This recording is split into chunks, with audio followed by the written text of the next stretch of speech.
go. We're on. Call the meeting to order. There being a satisfactory quorum. In advance, we knew that Gina and Brad would not be joining us. 15. The previous year, we got it down to about 10.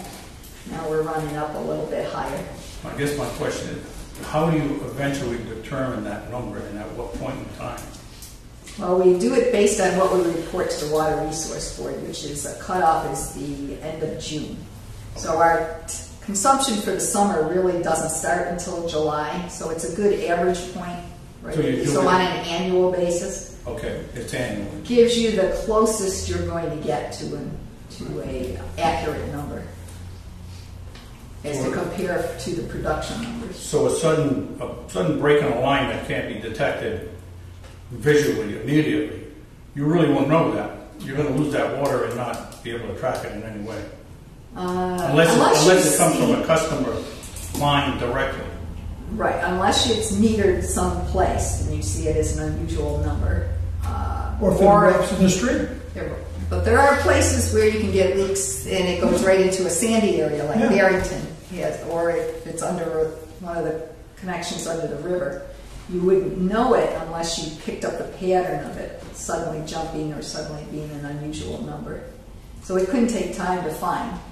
What we bought now are what we call leak detection correlators, and we have 8 of them that we're going to start deploying those. We've started in the last month, but you start deploying those every night in different sections of the system. So you do it as a routine basis, so you can start picking up the noise from a leak. And when do you think you're going to have that accomplished? When will that be done? Well, we're just starting with that program, so people have to learn how to do it and get accustomed to reading the data and so on. So it'll take... Next week. Well, we're doing it, but by the time you get through the whole system, it could be another year. Year change. Okay, thank you. But at least. But meanwhile, we're going to try to pinpoint areas that we think there might be problems. Areas where you wouldn't see a leak if it came up. And kind of target those areas first. Okay. Any other questions about that? Keep going. Okay. We did have a problem with our lead and copper testing this year. We've had a lot of customers that dropped out. To test for lead and copper, we have to drop a sample bottle off at the customer's house, and they can only take the sample after it's sat in the pipe for 6 hours. So it's a bit of an inconvenience for the customer to remember to do that. Typically, they have to remember when they first get up in the morning to take the sample because it sat in the pipes long enough. That's the criteria. That's the criteria. Well, it's also certain location. Houses that are a certain age that had lead tin solder used in them, but aren't older than say 20 years, because then the lead tin solder passivates after a while. But it's a very strict criteria as to where to get the samples from, because we have no lead services in the system. So your first target is usually houses with lead services. Your second target is for houses that had lead tin solder on the copper pipe. Lead tin solder was banned in 1987. So the houses have to be older than 87, but no older than, I don't know what the criteria, 82. So it's a pretty narrow criteria. And we've been doing this testing since 1988. And meanwhile, customers consistently get non-detectable lead levels or extremely low levels, and they said, we're not doing this anymore. It's perfectly understandable. We don't want to, be bothered to do this. So this year we especially had a lot of people drop out. Did you have any violations at all? But we got the we did just get a violation because we didn't have enough samples. From the analysis? The analysis, no. You have phosphates, right? No, we don't. We're using Providence water, which is a pH of 10.3. And they just stabilized the pH. We were close last year because they had lowered their pH trying to change their type of lead that they had in the system from one form to another. It didn't work. It actually destabilized the pH in the system and the lead started going up. So now they've gone back to the higher pH. Things have stabilized quite a bit, and we saw our leads also drop quite a bit. So 90% of our samples were non-detectable. So do we go about finding people to be in the sampling program? We try and get a list of the age of the houses, especially now that we have our GIS system. That will help a lot because it has all the town data. Oh, okay. For How many houses and lots. houses do you need? And we need 35. And how many other in the category? We got 30 this time. But how many houses town? Pardon me? We required 30 samples and we obtained 25. But how many houses could be eligible? We had 78 in the pool. 78 or 80. Oh, so you know who your prospects are. Yeah, initially the program has to identify a file report with the state and you work out of that pool. Now we have to see if we can, we give an incentive on the bill to participate. People still didn't It respond. seems surprising that they required for almost half of the completion. Should It's surprising that they would require testing for almost half of the homes. You've only got 78, and we need 30. in the state, because of the Providence system issue with lead, it's usually once every 3 years. The Department of Health had made Providence and all wholesale customers do it every year. So that's part of the burden on the customers is supposed to once every 3 years to be asked to do it is appear to be not that exciting. How often do they do the sample? Once a year. Just So once we a year. used to do it once every 3 years. But I mean, someone participating in the program, it's not every day. It's once a year. Once a year. Right. But, right, we were required to do 30 since we didn't get 5 samples. We got 25, we have to do 35 next year. Is this a So state that road? means we have to keep at least the 25 we have and find 10 more that would be willing to participate. Excuse me, is it state regulation or federal? Federal. It's been a very complicated program. How old's your house, Frank? It's federal. 1878. We looked up all the Frank. 1878. Well, you're on the border, we might have to hit you up. That's a conflict. When I bought it, I upgraded. Okay. Any other questions on lead and copper testing? Capital project updates, so the complete report on that.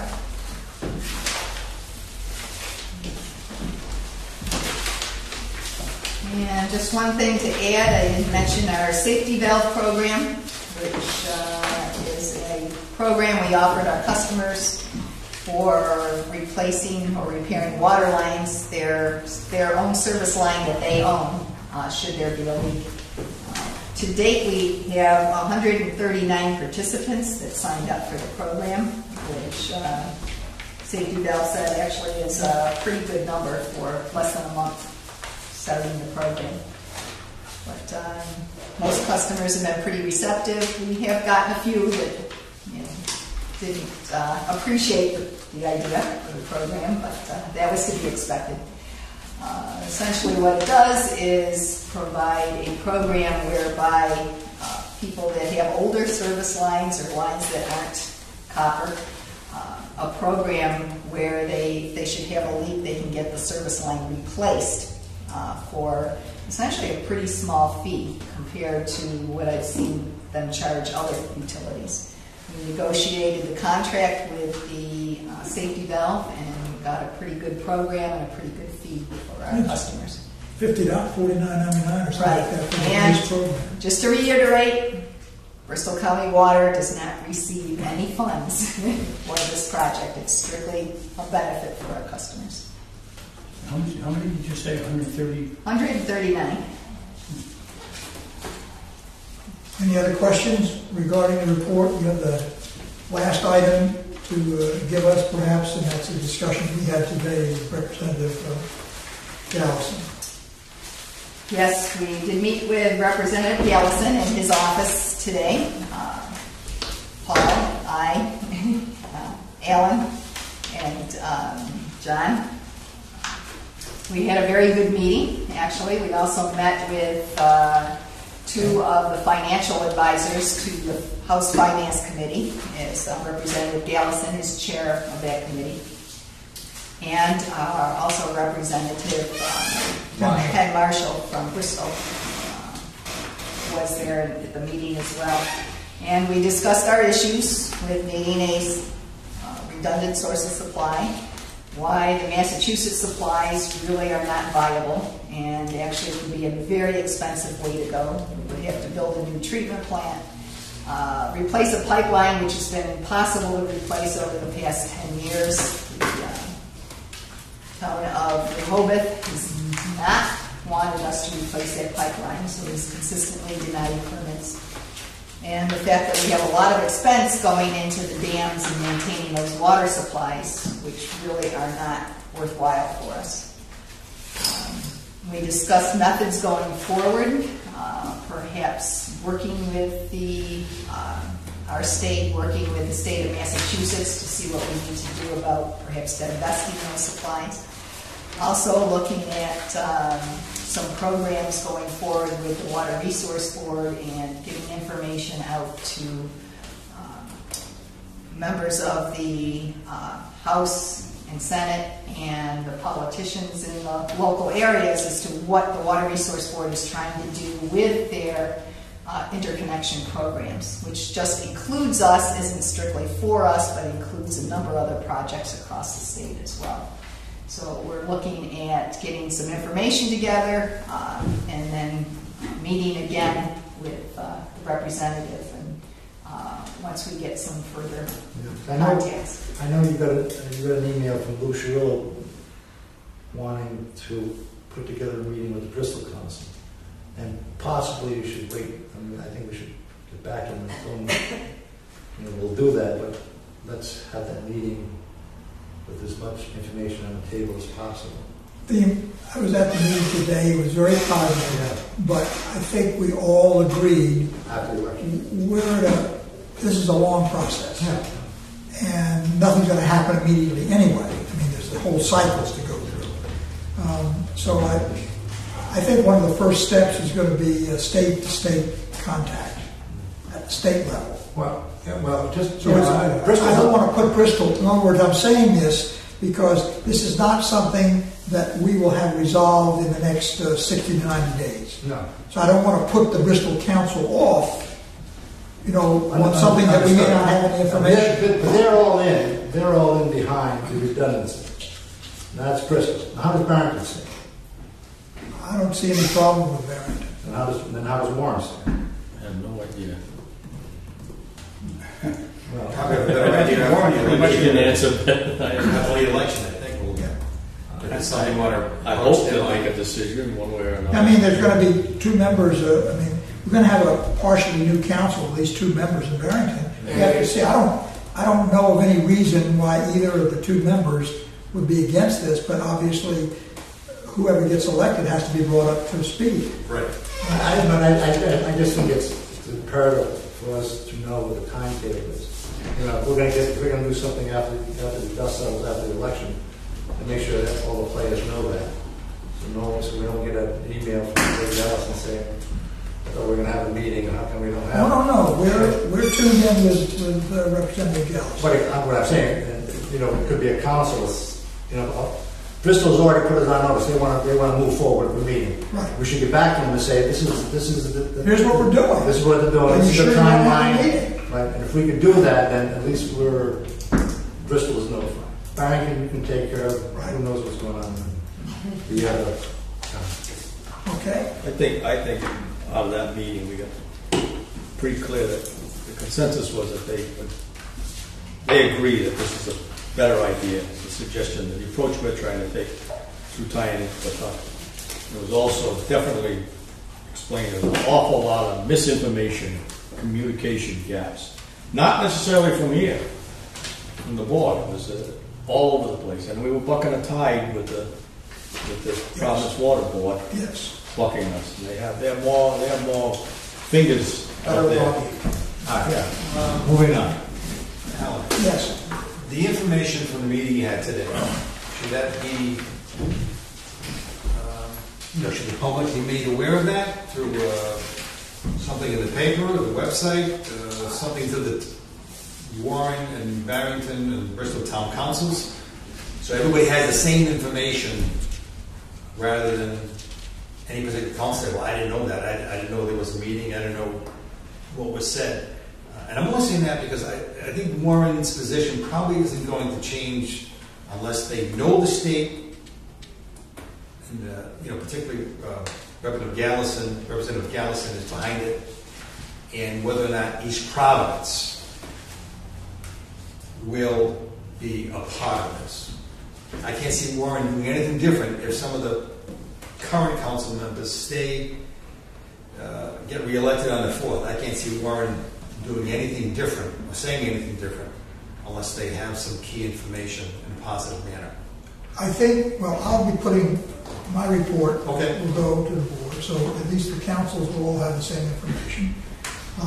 If Pam wants to issue a notice, that's one thing, but I think it was made obvious that we have an election coming up and that some of the town councils are going to change. Correct. The city council will change. We definitely want to include East Providence. This is not to exclude East Providence.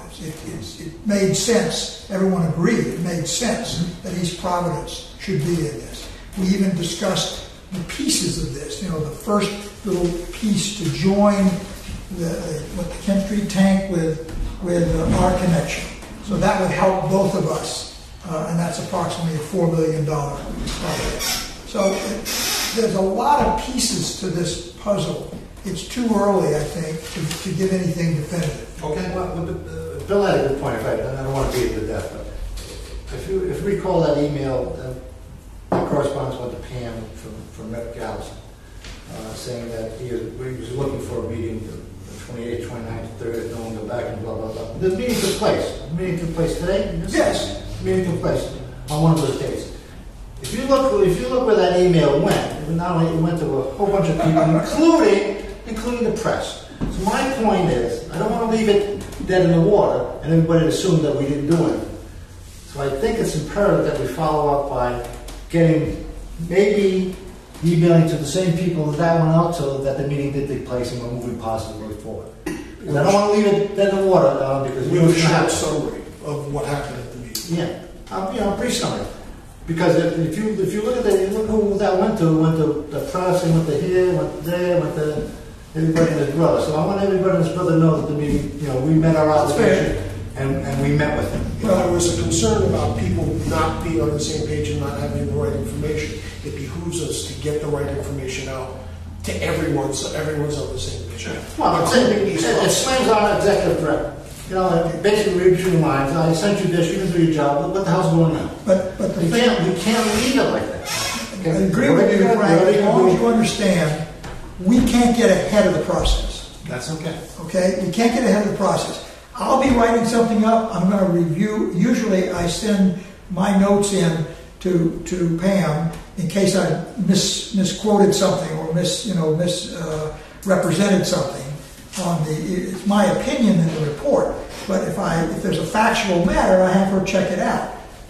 We'll coordinate that, but maybe what piece that I write up or she writes up, we'll do that. And I think your point's well taken. We'll make sure everybody gets the information. Financial report. We just got this information. The clock is running. Go. Did you finally get from vacation time? Gina, stop. I'm trying to keep them in an hour. You're going to drive up our only audience. What happens when he gets going? Do we have enough to pay the help? Okay. John, here's your report. Okay. I sent out a couple of days ago. If everybody's had a chance to look at it, you should have got a hard copy tonight. Yep. I'm just going to hit some of the changes that have happened, especially the impact the bonds have had on the balance sheet. Okay. Overall, through September, we're 7 months into the fiscal year, and our revenues are 6% over our budget, which is good news, and our expenses are running 6% under budget, which is the best of both worlds we can have right now. So The dollars billed are slightly 4% over last year, which is attributable to the 4% rate hike. And the consumption that is on billed consumption is 0.5% above last year, which I'm not sure it's a trend or if we just had a dry, there was a pretty wet. We sold a lot of water in July and August, so it could be to that. But we'd like to think that maybe the loss of consumption has flattened a little bit. So we'll see where that runs. The second point, we'll get to the highlighted items I had. Also, I think at the last meeting, our debt service ratio was a little low, and I said it would rebound, and it did. And the reason for that, just to review, was before the bonds, I funded a lot of cash in my account, my operational account, in case we had to pay for certain things or go to the line of credit, which we never had to do. So I didn't need to borrow as much in operations for September or October. Hence my revenue fund popped back up, and we're up to, at the end of September, up to 1.8. So in October, it should even go a bit higher than that at the end of October. 1.25 is the minimum requirement. 1.25.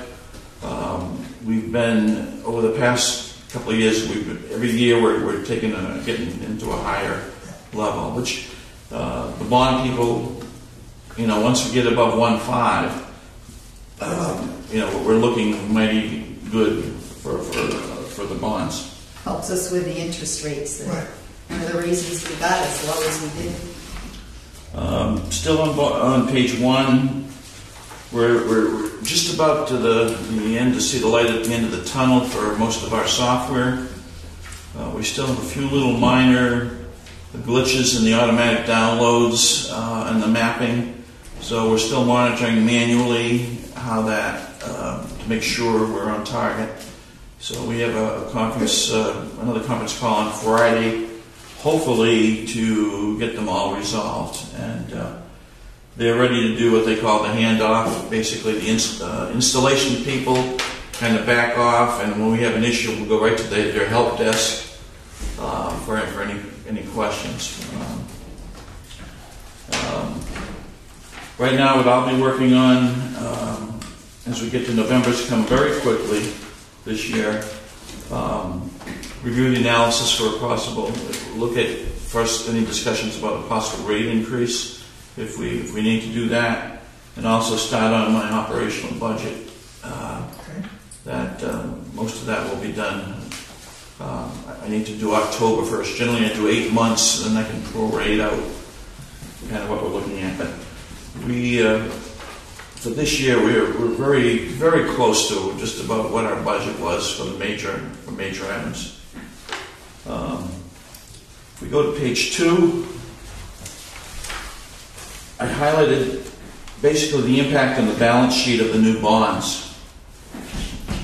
And just so everyone, just as a review, the bond we have from Rhode Island Clean Water is a bond that we draw from. So the balance, we borrowed 1.6, but our balance is only what we take, as compared with the TD Bank bond. Get all the money. We got the 8.355 million, and then you'll see later on where that's sitting right now.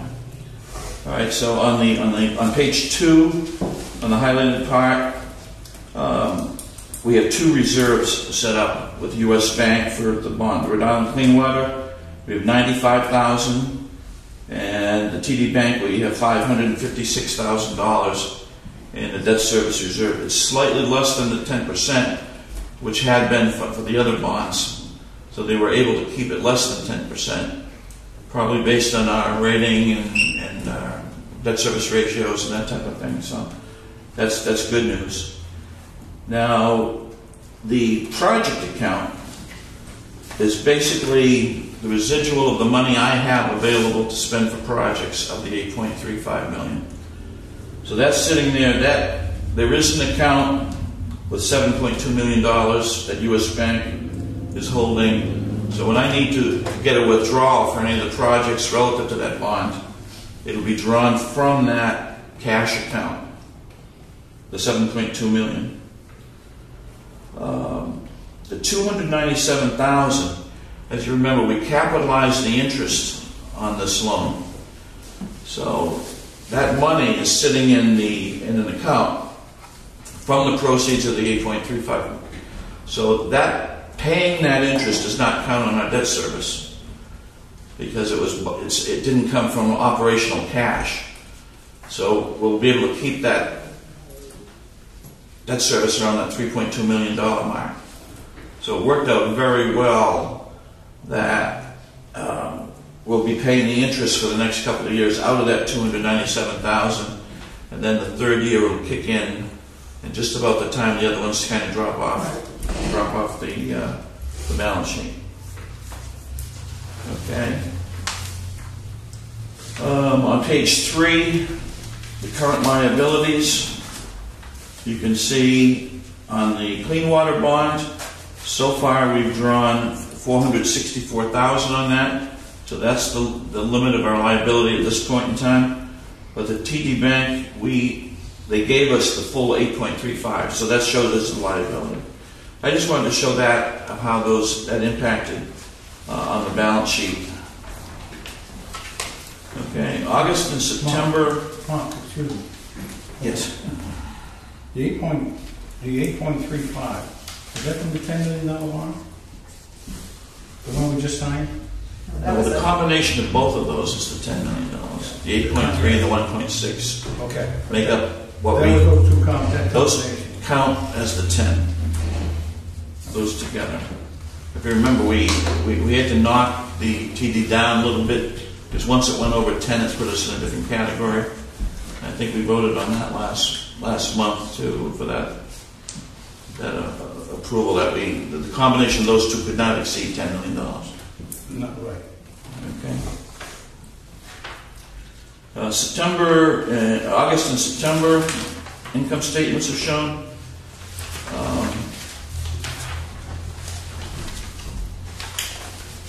On page 5, one of the things that we didn't know at this point when we did the budget last year, but all the cost of issuance for the bonds, which the two bonds came to $116,000.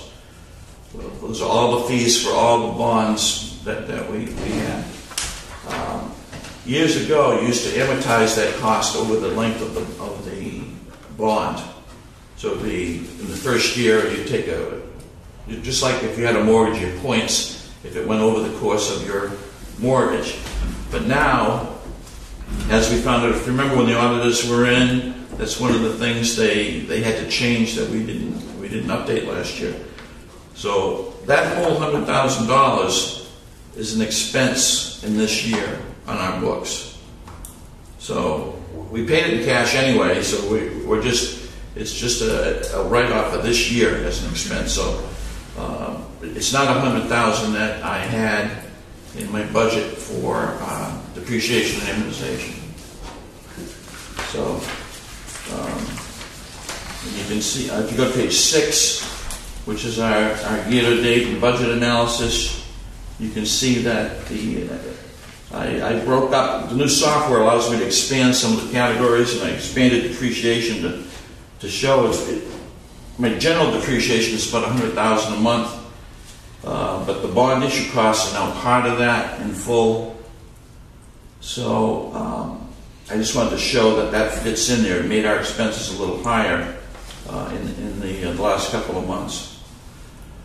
Total income, as you can see, 106% of budget. In conjunction with that, if you go down further, purchase of water, 107% of budget, which is a relationship that we're buying more water based on that. And the relationship of our income going up 6% and our expenses down 6% under budget for the year. So overall, we're doing well. We're not spending. We're keeping our spending to a limit, and The revenue is, we can't control the revenue. It's based on the consumption. Page 7, 8, 9, and 10 are the charts which you can look at. This is strictly dollars billed by the month and consumption by the month. So the first dollars billed, you can see there's that 4%, which is the rate increase. Okay, and page 8 is the chart that kind of shows those numbers. And page 9 is gallons delivered, so after 7 months, we're up 0.5% basically above last year. So we're up 4% in revenue, basically with the same amount of water.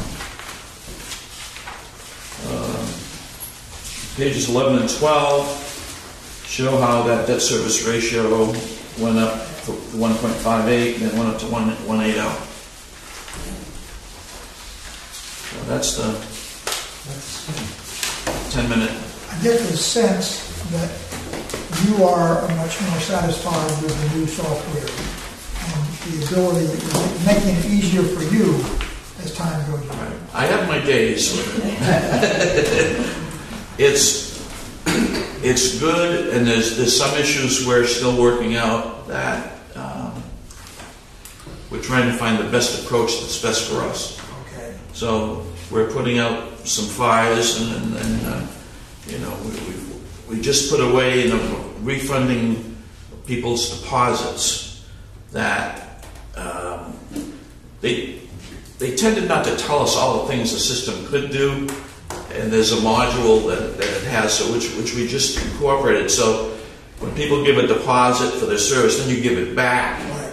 You have to write a check. Now, the general accounts payable system doesn't have people's names in it. Okay? Just the billing system has everybody's name in it. So when it would have to go down to QuickBooks, and each refund would have to be done basically, take the person's name in and whatever and run. But UMS has a program where it'll cut checks back to the refund people. So we just got that going this week, and we did our first run on it. It works much better. So it knows everybody's name, and you just click on which ones you want to refund the money on.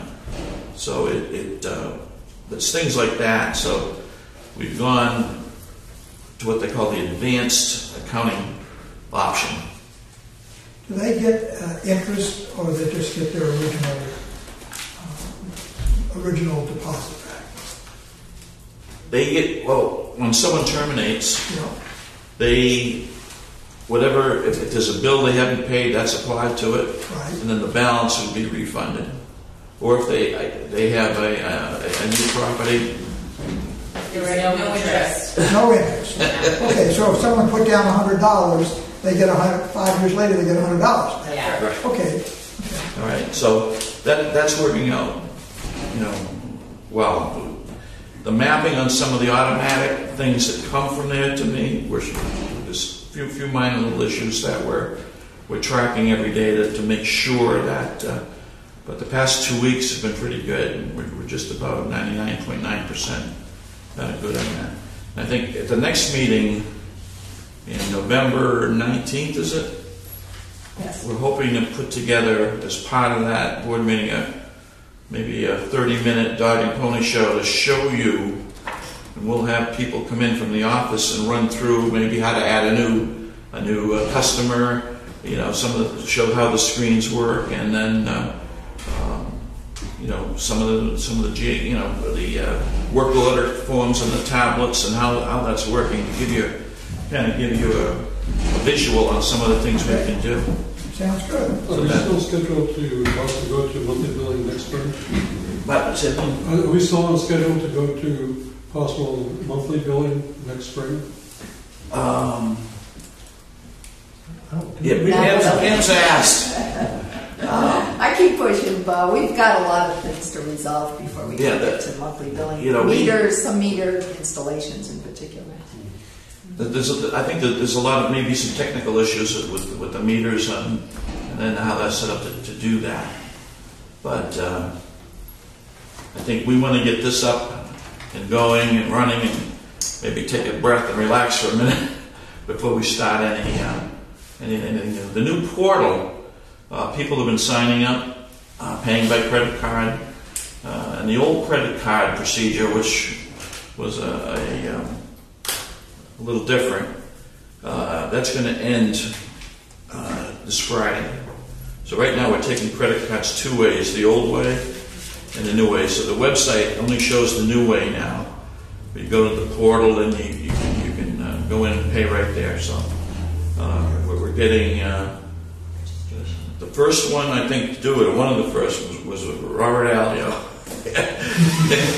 And he went in and signed up, Beautiful. paid his bill, and That's good. I'm sure he's going, see, look at that. So, that's it. As far as October, I'm sure I'll have October done by the next meeting. Then we'll have a little presentation, kind of live, showing it how they can do that. Fair enough. Okay, Thank you. any questions? Question either for you or for Pam. When do you anticipate us getting back to conversation of a new or that 3-tier system? We're actually going to be looking at that in the next couple months. Okay.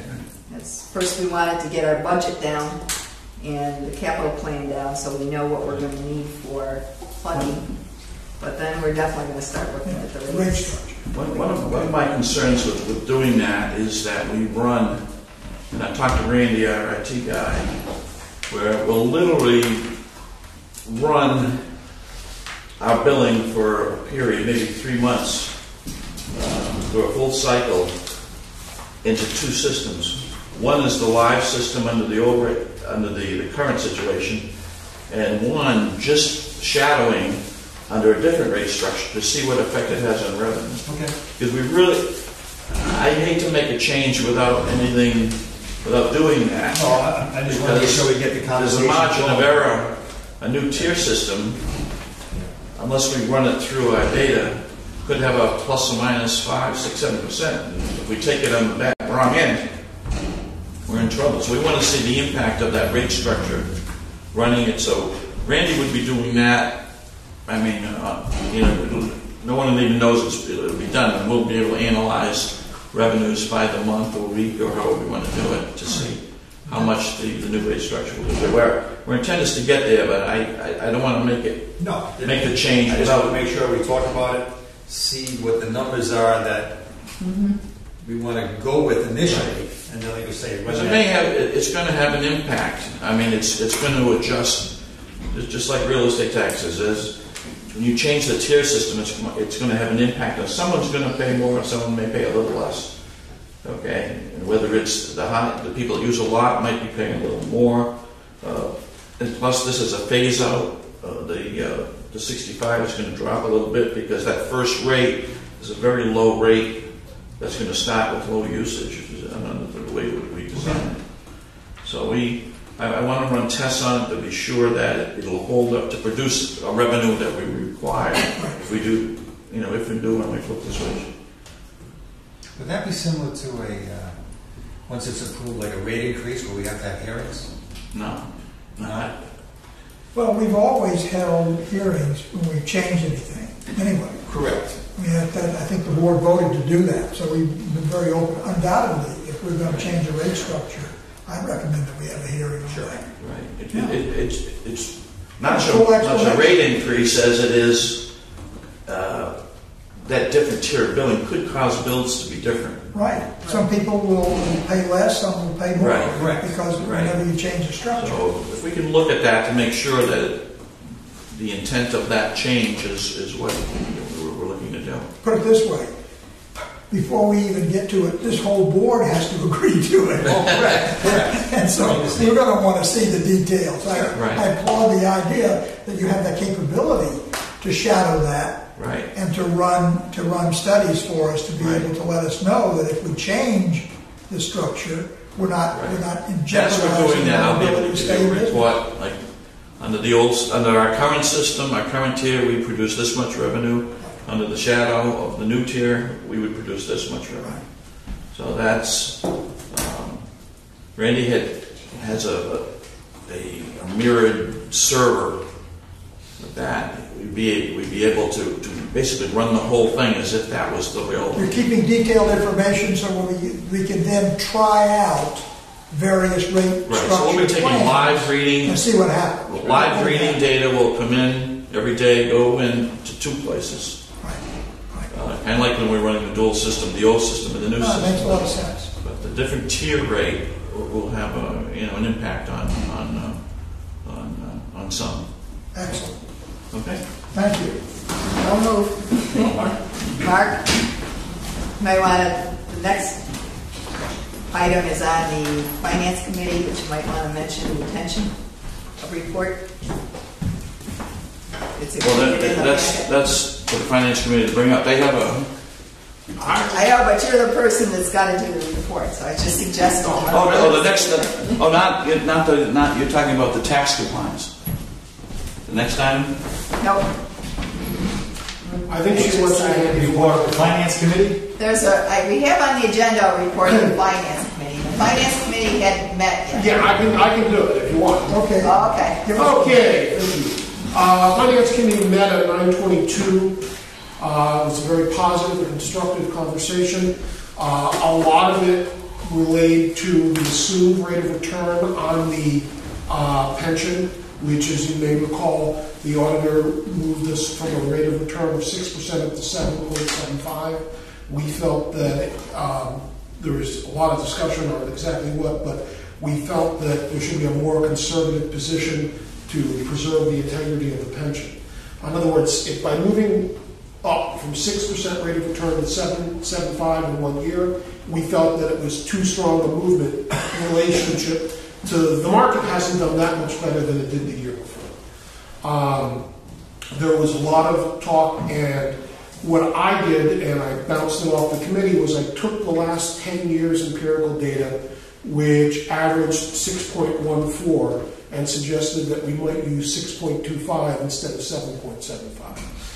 And on an ongoing basis, use the last 10 years average as the mark for the assumption, rather than, I don't know what formula they used to come up with 7.75. I'm sure they had a rationale, but as we all saw, the market can change very quickly in the last few weeks.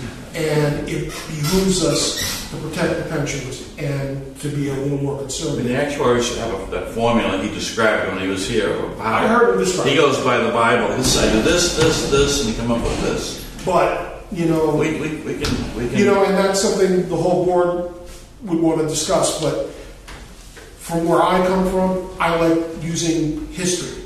And if we use the last 10 years on an ongoing basis, 1 year will fall off. And if we actually have a 17% increase, God willing, then the rate of assumption would go up because we lose whatever was at the bottom, was at 3.5 to 3.9. But it won't put us into a really hard spot if the market has a bad year. And I think that's what we all want to avoid. The problem with pensions everywhere is very hard. Our pension's in very good shape relative, and I think we need to keep it that way. Yes. Yes. Comments, questions?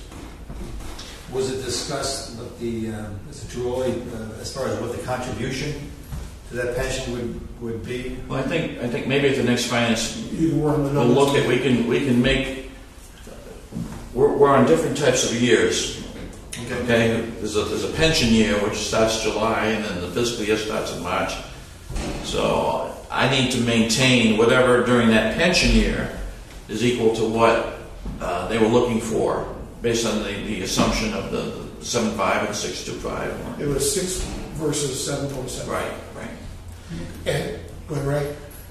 I just want to mention something Alan mentioned at the finance meeting that was also mentioned at the Warren Town Council meeting about the actuary. And the question was asked, and ironically, you had mentioned this, Alan, at our meeting, that you should rotate an actuary at least like every 5 years. And one of our councilmen asked that and noticed that we had this particular actuary doing this work for 5 years, and suggested if we had, or asked if we had thought about getting someone else to do it. just to have a change, have another set of eyes looking at it. And I think, Alan, you had mentioned that in the meeting too, that was generally good practice to do that. But I was mostly talking about auditors. I would say the Auditors, actuaries, the numbers are run through. Ultimately, to sum up, is if we're going to make a mistake, let's make a mistake on the side of caution rather than be aggressive. And I think that's. I think we have used Angel in the past, and we've had Bob for maybe, I don't know, the last long time. Yeah. Based on. Doesn't that go up for bid? Yeah, based on, well, I guess it's professional service. So maybe we ask for proposals on it, but we're able to select the one we think is going to do the best job for us. But based on the recommendation of the committee, now to go to 6.25, could we have Boston recalculate anything before we get a number before our budget comes along?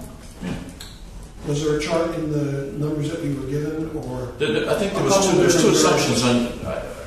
When he did it, I had him do it under the two assumptions. 6 and 7. So, yeah, it was a different sum. I don't know. So the 6.25 would be just slightly higher than, Right. It's not like another 100,000, but it's. I think it was 50,000, something like that. As opposed to the 6. And if we do make 17%, then next year will be much. And next year we'll reduce. We'll raise the assumption, but right. Rather than taking a 25 or 27 or 28% increase in our assumption year over year, it doesn't seem like. No, you're right. But I mean, now this is now a formal recommendation by the committee. Yeah, 6.2. So I think we should move. We should move with Boston to make sure that it was covered, or get an actual number, because you're going to have to make your budget anyway. Right. Get an actual number. What does that represent as far as our contribution? Does the board need to vote on that? Or? I think we will be voting on that when we vote on the budget. Okay. I mean, there's all the pieces that come together. Okay, we'll discuss that when we meet. Sure. After Tuesday. Fine with me. We did include the investment review of the pension plan. Yes. Do you want to discuss any highlights on there, Mark? It's been a few weeks since I looked at it. I don't know if anybody has any questions. This on the third calendar quarter, which when I sent it out, I did mention it looked like we did beat the benchmarks for that quarter. But now the market has jumped up and I down think to where it is he now. said why we did too. I think he Yes. wrote it in. So I don't trust the market right now. no, we're at 70-30 right now too. So I mean it's jumping up and down 200, 300 points. So I did notice that for some reason Washington Trust decided to take out the 10-year chart performance. They used to have a chart in there with 10-year performance. It's gone. I guess they don't want. Well, I thought it was. They don't want us to 20 look years. at that anymore. Whatever. All right, well, at least we're moving. I mean, I look at it this way. The Finance Committee, I attended their meeting, is, I think, very diligently monitoring what's going on. Contrary to the last time we had a big frou-frou over this whole thing, I think that the next time, their interests are clearly to protect the employees, to protect the pension, to keep us well funded. And that the next time we do this, and that we hear from them, it's going to be very fact-based information. Very, very fact-based information. Empirical data. Yeah, That's how you have which will allow us, if the board make a change, we'll make a change. we did have a pension employee leave. Yes. Who was Kim. She took another job, and she was the last one on the pension. But with her being younger, her liability in the pension was for another 30 years. So that's going to have an impact on our pension liability by dropping it significantly. So, and that person that will replace her will be on the 457. So we're through attrition. The pension plan is slowly It will get better and better. leaving. So Okay.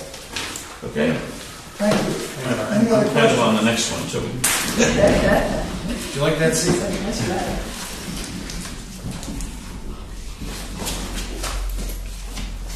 All right, this is the Joe on TD bond post-issuance tax compliance procedure. Right. This was actually sent by Sandy as a requirement for our TD Bank bond. Just a resolution to clarify all the items that our finance manager is responsible for. Okay. You have to do that by motion. Yes. So basically, it comes down to an issue that it's my responsibility to monitor that the money goes where it was intended to go. Right. In addition, on the TD Bank, we have $8 million sitting in the bank that we can, if you remember years ago, there was an arbitrage thing where we were earning more, which creates a tax consequence. If you're earning more on it than your bond rate, you gotta pay the piper on that. Right now, I don't see that ever being a problem because the most we're earning right now, I've gone through this with U.S. Bank to find the best is their U.S. Bank's commercial paper program, which is 0.15%, which is nothing, next to nothing. 0.15. That's based on what we can invest in. That's the highest we can get. So Compared it to would have to 2.39 interest. it would have to go up to what we're getting with TD Bank with 2.39. Yeah. So I don't see that happening in It's not going to go up 1,500. that money should all be gone by the time interest rates, if they do, it's not going to be that dramatic that we're going to be able to beat that anytime soon. So we need to, this says resolutions. What's the formal note? We are just simply a motion to adopt the resolutions for Yes. post-issuance tax compliance procedures. Yeah. We get a vote on that, and then you would be able to sign the last page. I have a question on this. Oh, go ahead. Well, you want to make the motion first and then... Sure, why not? I'll move the motion. Okay? Discussion. On page 2, and this is really a question, an information question. On page 2, under item 1A, and I don't know if this is the correct language or not, but for the third line down where it mentions, excuse me, expenditures to ensure that the bond proceeds are being used on capital expenditures for government purposes. Is government, is that correct word, government? That's Or all. should it be? Tax exempt is what it's referring to. Okay. It's a governmental agency. All right, so that's the correct language on that. All right, the only other thing I had is, you have to meet certain expenditure deadline requirements, right? To expend this money? We have to get this. We have a draw schedule where we're anticipating spending. Okay, so you have like benchmark, that's the way. We have benchmarks that we submitted with TD Bank. Hopefully, I think they're a little more liberal with that.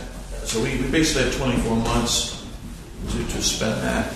But, so you have a way of monitoring, because you get penalized if you don't do that, is that correct? Federal government can penalize you. At least that's the way I read it. Yeah, read the resolution. right. You have to follow somewhat to the plan. They're not going to hold you to the penny.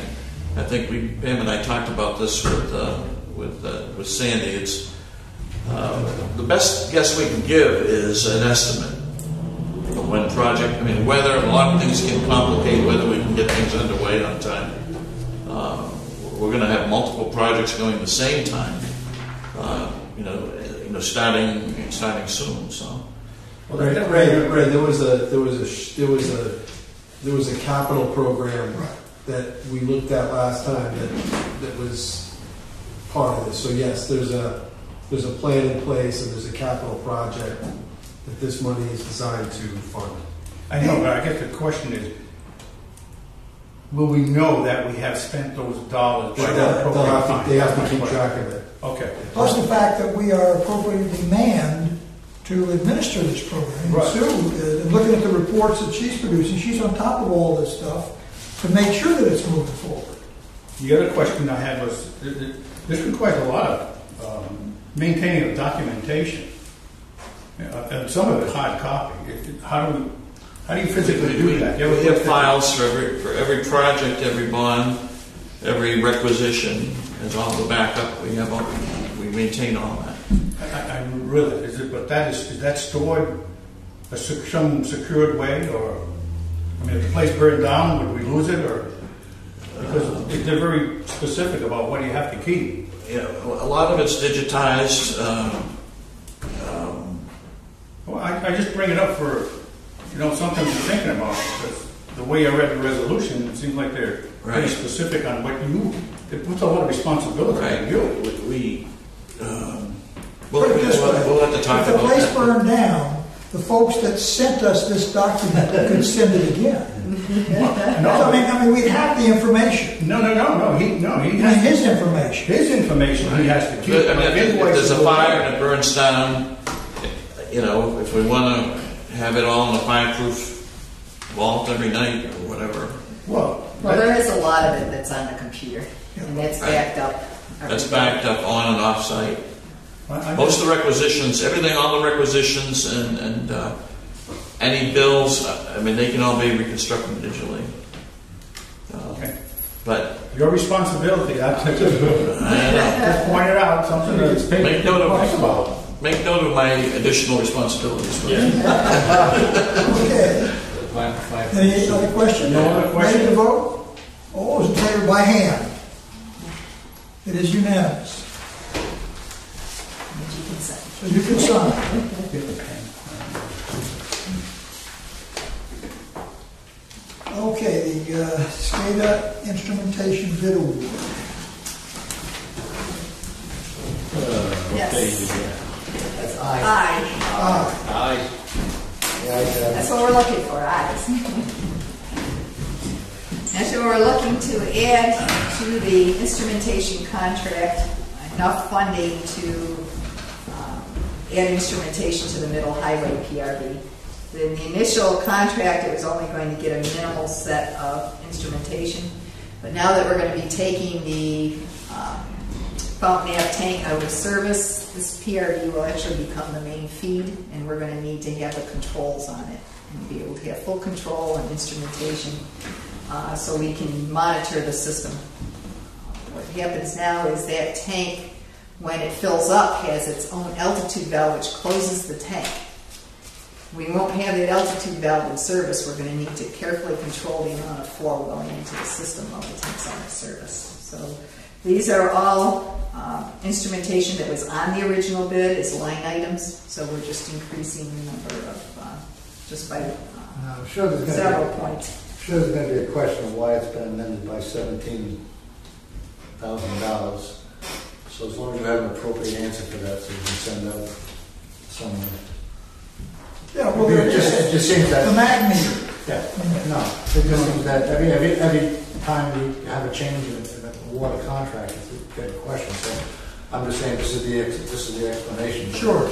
Well, the 17,000 is just for a magnet, right? No, it does not include the mag meter. It only includes the instrumentation that was in the bid. So it's all So it in the doesn't original include bid. the magnet. The mag meter is separate as a sole source item. It's the only type of meter we could use in this situation. Oh, okay. So, well, back to what Frank was thinking. So I'm just a little curious what kind of equipment made up the $17,000. Everything else that's on this list. Everything else that's on this list. On this list. It's only what's on this list. Which were materials that were included in the original bid.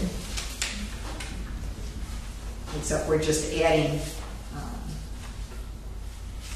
the additional instrumentation for this particular pit, this particular control valve. And the three items here, the 17,000, the 8,000, and 4,000, add up to the 30,000. Correct.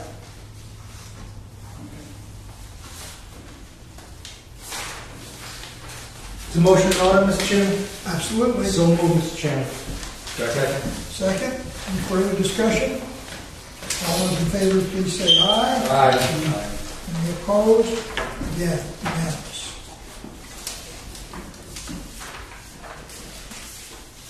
Item J1, the distribution task order 1, pump station, pressure reducing valve upgrades. These are task orders in which we had already solicited for the engineering services and it had been awarded. So when we have a project, I send out a task order with very specific request for a particular project as to what we're looking for the engineering services. So once again, this is for the board's information as to what the project is all about, what we're requesting, and what the proposal were. In this case, we did receive 2 proposals, considerably different amounts. We did review them both. Obviously, there's more hours involved in the one that gave us the higher proposal. But at this point, we felt our proposal would be adequate for the initial portion of the project. Both contractors or engineers would need to re-estimate the second half of the proposal based on what we found in the first. The first half is an evaluation of the pump stations and all the equipment, and then what needs to be done. The second portion is actually setting up a bid for us on what we found needs to be upgraded or replaced. So that they won't know until the first phase is completed. So I asked them to provide general estimates for us as to what they felt would be appropriate, considering both firms have been involved in our pump stations and know the equipment, and we sent them a lot of information pertaining to it. So. Again, this is informational. This is information only, so we did choose par. That's for the 88,000. For the 88,000. Yes. J2, again, also information only.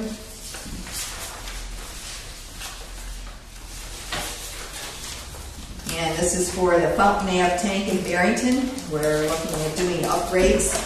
Somewhat similar to what we did at the Bayview tank. The only issue with the Barrington tank is it's 90 feet tall. And staff just cannot access the upper levels. So when it really calls for a different type of mixing system than we use, and the spray system needs to be mounted permanently rather than a temporary system. So we needed to involve an engineering firm in helping with the design on this. So we're working with Car Engineering to do the design and bid. The bid specs are now out for this tank.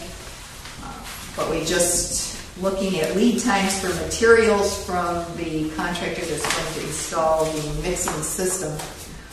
There's a particular type of mixing system we're going to use in this. It's called the ductbill system.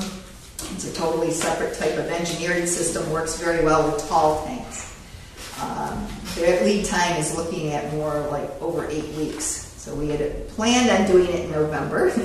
We're not going to make that time frame. So we're looking at probably moving it out to February, March time frame. So by the time we get everything set up and bid and the equipment installed, we'll be looking at early spring. Is this called ductbill because of the valve that lets the air go into the system?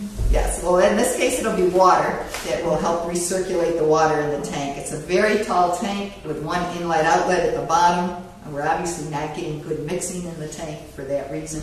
So what it will do is actually start filling it more from the top and recirculating it. And the company that provides these actually do a full engineering study of the tank and the specific positions of where the ductbills need to be set. And actually there is a picture of that. Yeah, that means it can't flow backwards. It can't flow backwards, right, correct. I understand. So it changes the mechanism of inlet-outlet and how the tank actually mixes the water. Gotcha. And then we will also be installing a spray system for aeration for trihalomethanes. Okay. Any other questions? Also, well, I do want to mention that our staff, and Ryan is one of our primary persons involved in that, will be installing all of the pumps and cabinets and electrical work that is going to be at the bottom of the tank. We already have installed a pad and some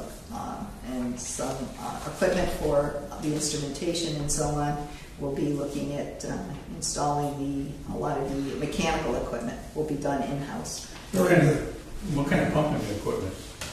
You have one single pump? We're going to have a dual 7 horsepower pump system in order to be able to reach the 90 feet. So we have to overcome a lot of resistance. Yeah. And the problem is there we only have single phase. In order to install a 3-phase system would cost us a considerable amount of money. So we're staying within the single phase within the pump sizes we can use. It's going to have a big electric bill. We're looking at using a high efficiency, but it will cost a bit for electric. Yes. Okay, moving on, the policy for customer claims. This is draft. This is strictly draft, just a suggestion. We've been working with Joe Keogh on how we can manage some of our claims. We've had a few that actually one we'll be discussing in an executive session. The best way of handling smaller claims and larger claims. I know in the past, generally staff has handled most of the claims. Yeah, I don't know if the board should get involved in that. Well, we're looking at claims over $500 because in a lot of cases, a lot of people want to come back to the board anyway. So there might be some procedure that we can initiate that sets that up ahead of time so the claimant knows what their options are and so on and so forth. You know, if I was sitting on a board, I would rely on the information provided to me by staff that has a day-to-day contact. Well, we would do that as well. Obviously, it would be researched and all the information. We always got a staff recommendation, but in the past, I think you can recall, Frank, over the years, it's rare, but on rare occasions, somebody has said, I want to talk to the board, I'm not satisfied with what staff has offered, and we always let them come in and we talk to them. But that's one thing, but sitting on the board, sitting in a committee as a board member, don't select me. Oh, no, I understand that. I agree with you. I think staff should handle all this through a process, and then only if it goes beyond a certain level would it come to us. But I think you need to have Policy on the board? Yeah, I mean, if the claim, if the claim's over a certain dollar amount, it's up to you. What a lot of other boards do is say, okay, anything $500 and below, staff, you have full authority to handle it. And if they want to appeal, they can come to the board. But over 500, we wouldn't want those claims. But you don't have to do that. You could set a different dollar figure. But I think there's some. It's kind of unknown now what the policy is. So if someone submits a claim, it puts a little bit of pressure, frankly, on the staff. Do they make the decision? Do they make the call? Insurance covers stuff. I can remember instances where we flushed hydrants and people came in with their laundry was dirty laundry. I want you to replace my laundry. Yeah, so that would be like under $500. Well, no, they have very. But sometimes, that's what I mean. So now, if somebody comes in and says, "I want $5,000 for my clothes," should staff make that decision? Is 500 too low? You could set it however you want. I don't know what other boards do. Other utilities. 500, 1,000. Just as far as insurance, most of the claims are insured. We have a $5,000 deductible. Okay. For that. Okay. So, we don't want to, submit claims that keep submitting lower claims and we end up getting nothing in the view. So what are you saying? well, we have never had a form, right? We've never had a claim form. So the concept of having a form Makes sense. that makes a lot of sense. Yeah, and I think just having a policy as to what threshold do you give staff the authority to make full, pay it, settle it, pay it? What are the or denial? What other tilting boards do? I mean, 500 or 1,000. All right, that's. Some boards, in fact, some boards, everything comes to them. Pawtucket, they insist everything go to them. Well, Which I think, even if it was, let's say it was 500 for discussion purposes. If someone, if you wanted to settle and you were going to settle at 500 and they were still upset, would they be able to come to the board? Oh, absolutely, Well, yeah. then that's fine. What difference does it make there? Set the number, that staff's going to try to deal with it anyway, and we have always requested staff's recommendations. Yeah. Sometimes we modified it, a little compassion or something, or special circumstances, but generally speaking, we followed over the years. We followed the staff Would the recommendations. policy be appropriate to have anything over 500 come to the board as a whole rather than 2 or 3 members? I mean, was that become, you could. does it become cumbersome to have the whole board hear it? I don't No, know. because I think ultimately, then it's probably more efficient because if you set up a committee, Oh, yeah. Then Bring it to the board. Bring it to the board, let the whole board hear it and see it and what have you, because there's another aspect of this. Yes, there is. What happens in a town, other members have things in their town or a different town, and so having it come before the whole board gives a consistency in our decision. That's very important. So I think that Policy, have a written policy. everybody likes the idea of the claim form. And the letter that goes with it, Yeah. instructions. And we can vote to say, put this thing in at 500, as long as anyone ultimately has the opportunity to come before the board if they're dissatisfied. yeah, I think the idea is to get rid of smaller claims without it having to come to the board. You know, if it's under 500, it's I just think taken we've care done of. that. The small claims have been taken care of.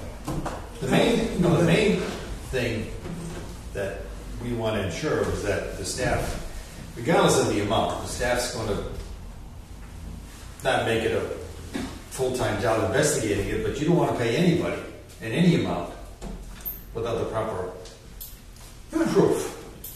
That's the main thing. You need a consistent procedure, right? Yeah, well, I think that's what. So what would happen is, up to 500, the person would still submit this, but if it's 500 or under, staff can make the decision deny or accept and pay, and then they don't have to come. Or settle for less. Or settle for less. Settle for less. But you're giving them full authority within that amount. Right. If it's over that amount, or even if you wanted to set it higher, it comes to the board. Let it come to the board, not a committee, let it come to the board. We did that last year with the cop shop. Yeah. Joe, can I ask you a question? Should there be a time limit on when people have to submit a claim? I mean, if someone puts in a claim that's 2 years old, is that practical?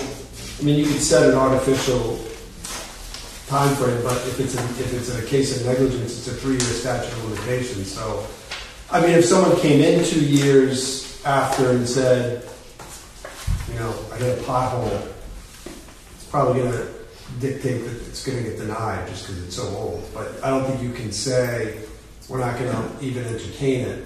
Okay, so you don't recommend putting a time limit on when a claim has to be filed. I just think it's going to go to the weight of the claim. Right. Somebody may have a problem and just wait for a certain period of time to see that it's been corrected. And file a claim one time only. Rather than keep coming. I think the prudent thing is just whenever you want to file a complaint, bring it in and sort it out. Yeah. As soon as you put a time frame on it, you become public enemy number one. Correct. So I think that really, if I understand the gist of our conversation, on the draft, we would simply modify the last paragraph. That it would be claims above 500 will be investigated and documented by staff, then presented to the board, with their recommendation for board action. Right. So, That's all you have. yeah. And we adopt that along with the form and see what happens. So Any make that motion to change. that effect? Yeah, we don't have to wait the next month, right? Right. So moved, Chairman. Second somewhere? Further discussion? All those in favor say aye. Aye. Those opposed, nay. It's unanimous. Good job, Joe. All I work with you, put it to you. To Ken and Pam as well, so we Okay. put our heads together on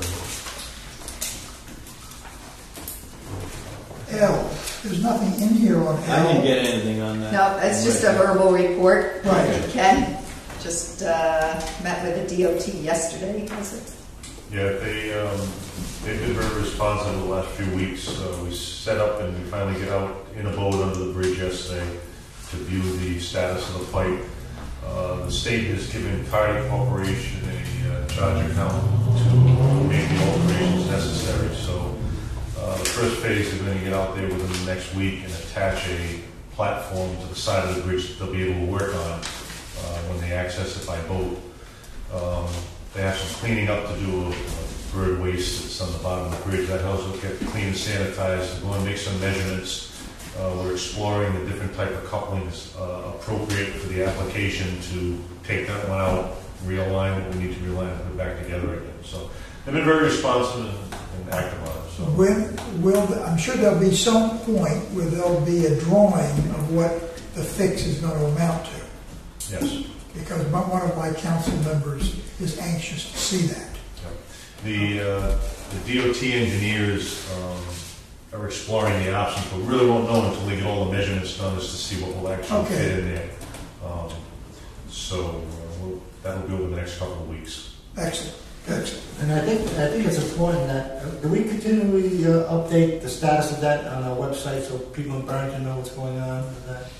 I mean, there's been some great, getting together with the state, and I just don't want it to fall, through the cracks that they are bending over backwards to solve the problem. So I don't know if we should just put a little blip on our website that, the project is going forward, the state is working hand in hand with us, and everybody's happy. I mean, you guys, it impacts you more than Bristol, so I just think you're Well, I have given the information in my report so that the council has it, and they've generally commented on it. And the council meetings are all televised, and so I think the word's getting out. Is that part of that impact Warren too? Was it all Barrington? Just Barrington. As long as you guys are satisfied, it's fine. Well, it will impact Warren to a certain extent. We're looking at it as a backup emergency supply to be able to pump across from Barrington into Warren. So once we install a pressure reducing valve there that goes from Warren to Barrington, we're also going to install a double hydrant system so you can pump the other way. Oh, nice. Because there's only one river crossing in that one. That's the pipeline that goes across from Knight Road Pump Station. So that's it. To be in the Ferry Lane, right? Yep. Okay. Before you leave this, would it be possible for your report where you mentioned the relationship with the state, could a copy of that be sent to the state so they know that we're on top of it? My concern is that, yes, your people are aware of it, but if I'm a state guy, I think, I send the report in to my town clerk, and she distributes it to the other two town clerks. Okay. I send it to Sid, who distributes it, and Joe gets a copy, Pam gets a copy, but you can send it anywhere you want. Yeah, well, just have them send it to the state reps, yeah, so they know. Oh, what are we working with? DOT. Yes. Get something to the DOT director. Tell them how wonderful those guys are doing, helping us out. Seriously. It's nice to spread good news around. Yeah. More the merrier. Okay. The Melrose Hopeworth contract addendum, that got put off from last month. Yes, that was just a carryover from last month. So just to give an update, we're actually decided to rebid that as part of the contract for next year. So we're no longer looking for the addendum. It was getting a little late in the year to add on a couple of mains. It was also a little borderline as to being able to add that to a contract from the existing contract. So we are bidding as part of the package for next spring. All right. The strategic plan update. Progress. how do you want to handle this? I mean, we've been, all the data's in there, and most of the things that are in there, It's ongoing. it's ongoing. Do you want to discuss it? Do you want to talk about it next month? Do you want to change it, or update it, or change the, revise it? I'm sorry, couldn't find the right word. Revise the plan? Well, Pam mentioned that's going to be discussed next, when we'll have a meeting. Okay, For next month. I'd like to This, look it over. all right. most of this has been continually updated Yeah. through all of our meetings. Sure. One thing, everything that we're doing. So I was going to say, how much can we revise it? I mean, But is there a lot of anything it's to already change? under the If bond. we change some direction, if we want to emphasize or de-emphasize something. I mean, this way, we're taking a once-a-year look and saying, okay, are we still happy with this? Not the progress, are we still happy with what we want to do? If we want to change it, fine, and What we'll do is we'll drop off some of the items that have been completed, Yeah. and then suggest if there's anything you want to add on for next year Or if anything that's occurred now affected what, that might Yeah. change what we're Right. looking at. So that's mainly what we're looking so at. we'll put it on for next month and to have a serious discussion about any modifications. I think that just my feeling, I just think that any modifications are going to come after systems have been installed and worked with, and then people say, well, if we did this different, then, that's just my take on it. So I think the bones are here. It's just, if any change is going to be made, it's going to be made in a positive. Well, I think overall, compliment staff. The level of information flow has been outstanding on all these technical issues. I think we're all getting all the information that we need in making decisions. Well, it's working on it because I guess- 6 months ago we were dumber than dumb. I get This almost is no dumb and dumber questions, too. no questions from my council Now, about things that because don't- of the position we've taken, I mean, the information's there. All you have to do is read it. Fair enough. Okay, so we'll discuss this next month for any potential modifications.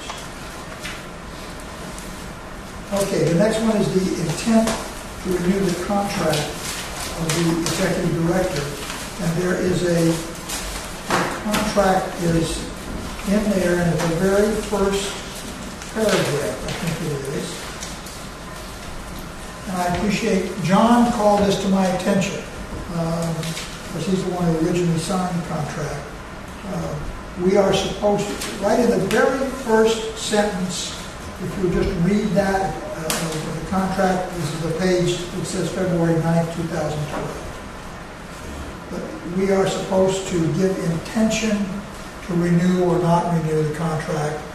Pam has said she wants to renew it, and so what we need to do right now is decide tonight if we want to take that action to renew the contract. And what I'm suggesting is that our vote be to assign a personnel committee to negotiate the details and come back with a recommendation to the board. Well, I'll move, Mr. Chairman, that we move in that direction and have that go before the personnel committee to come back to the board with a recommendation. Fair enough. Second. Any discussion? yeah.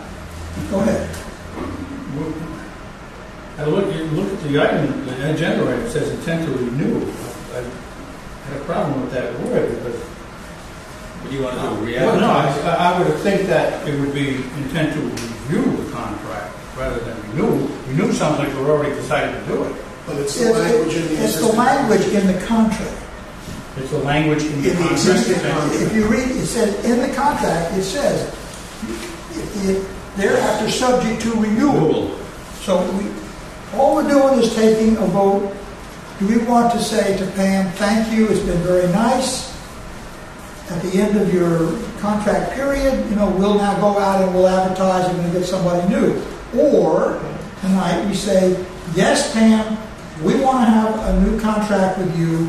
We're going to sign this, task the personnel committee to come some preliminary recommendations. Should this be 1 year, 2 year, 3 year, whatever changes should be made, that'll come back to the board, get reviewed by the board, and modified to the board's thing. But we're telling tonight do we want to keep her on the job? Just a point of clarification. I second that motion. A point of clarification. I just wanted some clarification. It's our intent to renew a contract. That does not necessarily mean that that's going to happen. Because we might go through the personnel subcommittee, and at the end of that, find that board feelings that we don't want, and we're going to go out and look for them. Am I correct in that? No.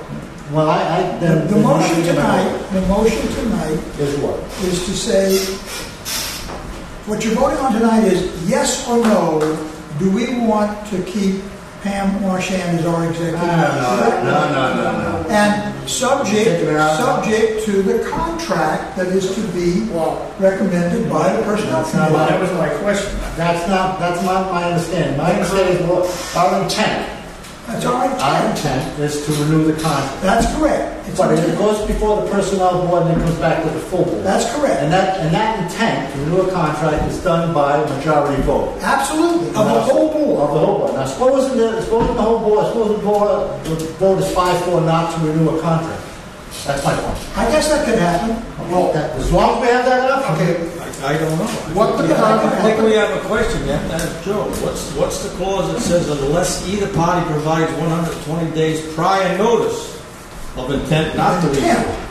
Of intent. Of intent not to renew. And we have never done that. No. It's a strange clause. So that would have to be acted on soon. So I think that what you do is express your intent to do it. I think Frank just outlined it. It goes to the personnel board. It comes back to the full board for a full vote. Intent to that's why I asked the question. Is that intent to review? And The way you said it, it implies that the decision is already made. And I don't think that's what. No. I don't think that we're not want to go there, but I don't think that's what we want to say. The decision for the intent is made or not made. If the intent of the board, if the intent of the board is not to renew a contract, we're obliged to tell her that. If the intent of the board is to renew, we're obliged to tell her. The details need to be ironed out and ultimately reviewed and are subject to whatever the board decides. So actually, this is kind of a moot point, because the way it's written, if we don't say anything, It's we get into the review process. All we can do is 120 days before we say we don't want to. Right. But to continue it, we don't have to say anything. Except that we need to deal with the details. Yeah, you're all saying the same thing in different ways. You're expressing your intent to go forward with the process. Well, Alan's right. You could say tonight, we are not going forward with the process. Period. But we need to tell her that. Right. So what you're saying tonight is, we are going forward with the process. The process will be thus. It will go to the personnel board. The personnel committee will look at it. We will come up with recommendations on terms, etc. They'll come back to the full board. The board can say, I don't care what the term, I'm voting no matter what, or I'm voting no, or I'm voting no on a 2-year term, or I'm voting no. So it's going to come back. But what you're saying is, yes, we would like to go forward with this process. I don't want the Nobody's bound. Right. I don't want for that media people in Bristol County to assume that we've already hired. No. Can I take a step? Can I take a step? Yeah. I would like to make a motion that we have the intent to retain the executive director subject to the details provided by the personnel committee. To the full board. Presented to the full board, And then- but and the full board- it is our intent subject to the details of the contract that is presented to the full board. Fine. And then the full board makes Votes on it. Full Yes. vote. Right. Okay? There's always a possibility, okay, that the personnel committee is going to be discussing this, I presume, with Pam. No or none? Yeah. Of course. All right, so Pam can say ultimately, this is just not going to work out. She loves it. Then we report She may say, right, I'm trying to say. Then we report it back to the board. Right. So what I'm saying is, does that decision have to take place It's not what we're saying. before the 120 days? No. It does not. What has to take place is our intention. Okay. This conversation has to take place, and there has to be, what he's looking for is a back door. And just in You have case, a back not that we door. want to choose it, but a just in case. Yeah. The board must ratify or modify any kind of contract. Wait, so, Yeah, I make a policy motion. second that motion. You seconded. Any further discussion? Okay, you'll do this vote by hand. All those in favor, raise your hand. It is unanimous. Congratulations. For now. If you think that was easy, wait. All right. Piece of cake. Executive session.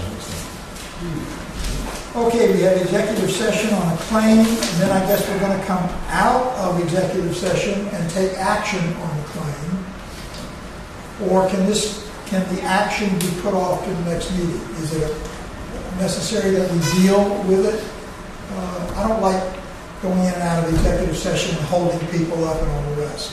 Is this something that No, needs- you do not have to vote on it tonight.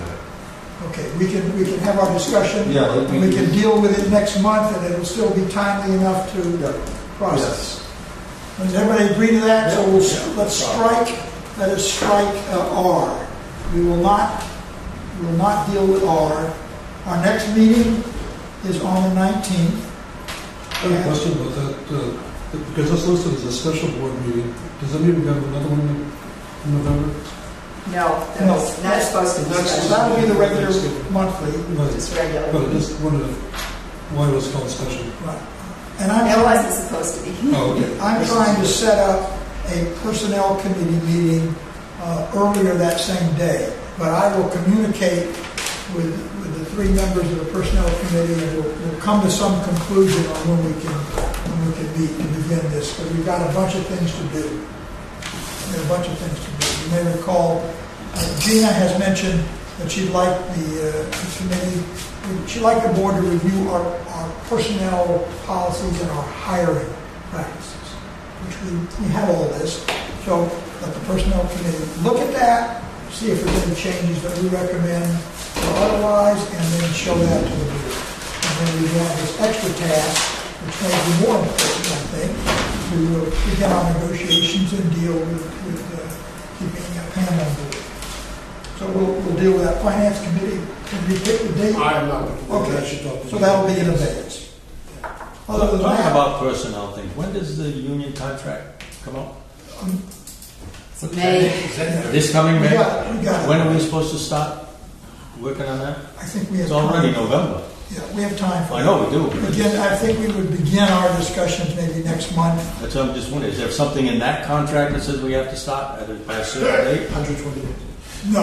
No, it may be, I don't know. I don't One think thing, it so. says we have to send a letter 60 days prior to the end of the contract saying that we want to renegotiate. Right.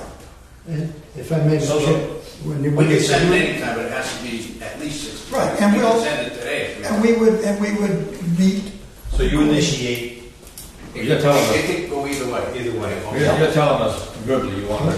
when you put the agenda for next month together, remember that Mark needs half an hour, 45 minutes, an hour, Going to pony show. horse and Yes. pony show. So go easy on the agenda so it's not 10 o'clock. Okay. Please. So I'm looking- The employee handbook, is Yes. that out? Yes. Yes. Yes. Okay. I don't think I've ever seen it. Oh, you got a copy. Everybody got a copy. Yes. I don't remember seeing it. Do you? Let's get on the board. It's been Been 20 early years. summer. Yeah. I don't remember seeing it. January? I could be wrong. Oh, January. You've been known to. we can get you a copy. Yes. that's cool. I sold it. Very thorough. All right. Okay. Somewhere, is it an actual handbook, Yes. Yes. Well, it's this size. like a pamphlet? Yeah, this size. It's a I've never seen that. bound, I have to look at my records. spiral bound, Yeah. right? All Spiral three bound. pages. No, I never saw it. It's this size page. Okay. You have it? I could be wrong. Okay, I will entertain a motion. This is to go into executive session for litigation, a claim from Gato, I'm pronouncing that right, under Rhode Island General Law 42, 46, 5, parentheses 2. Second. And after that, we will come out of executive session and immediately close the meeting. There will be no further action taken.